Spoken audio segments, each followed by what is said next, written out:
Start it. Hello, this is Brett at Roof MD. We're here to do a repairability test on 3-tab roof. Insurance told them that they need to replace 55 shingles, which is an incredibly high number. The roof is very brittle and old, so we're here to test that the shingles are too brittle for a repair. So we got to start out just testing one of these shingles that's damaged. So you can see this one right here is damaged, which means to get this shingle out, we have to loosen the shingles uphill of it. Make sure we can get nice separate shingles between this tab and this tab. So all these shingles uphill are adhered to it in theory. We have to separate that adhesive strip so that we can easily slide it out.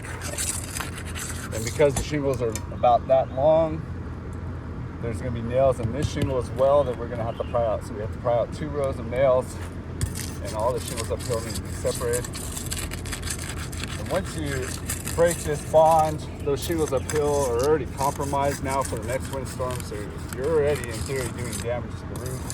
Just replace some. And when it's this old, that adhesive strip's never going to reseal. Okay, so I've gotten all the adhesive strips. Now I'm going to try and get these nails out. You can see right here. So we go up under, and we're going to gently pry as much as we can without getting damaged.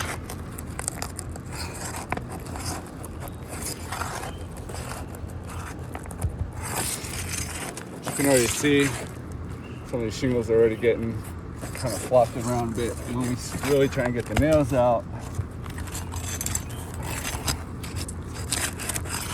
it actually stops over here. Oh, shingle did not in there.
Nails holding that in right there.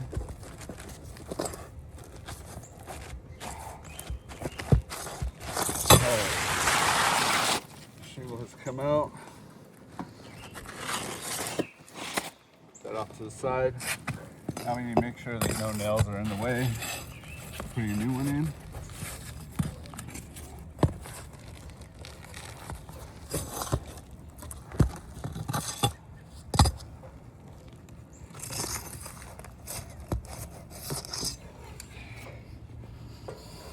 Alright, the tricky part is getting a new shingle in. So we have the shingle that ITEL says is a match.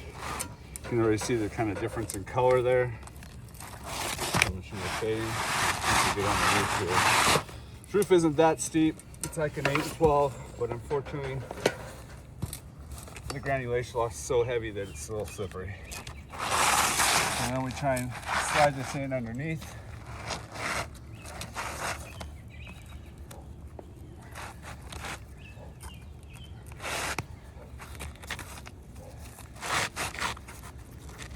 Kind of fits. Then we have to nail it. So this is the tricky part, because in order to get a nail in, you have to gently lift the shingles uphill of it.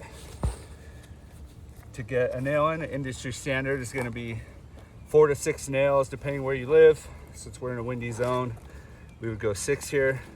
So I got to get this out of the way so I can hammer properly.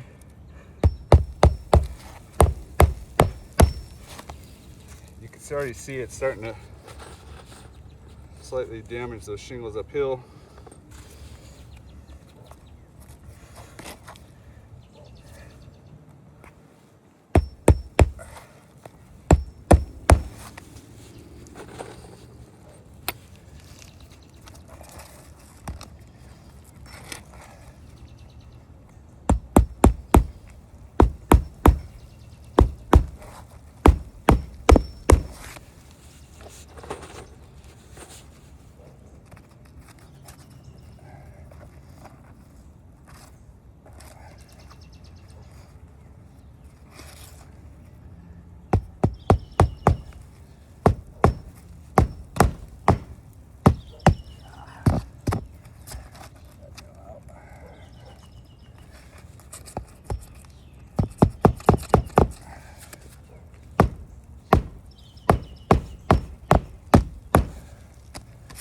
Okay, so you see the granulation already coming off in here. Just zoom in a little closer. The shingle's getting damaged up here, so now it's basically you create a crease, the same thing the wind would do when the wind damages it. And we still have to nail this one back in because we have to pull the nails to get out. So now we go uphill and we work on this one.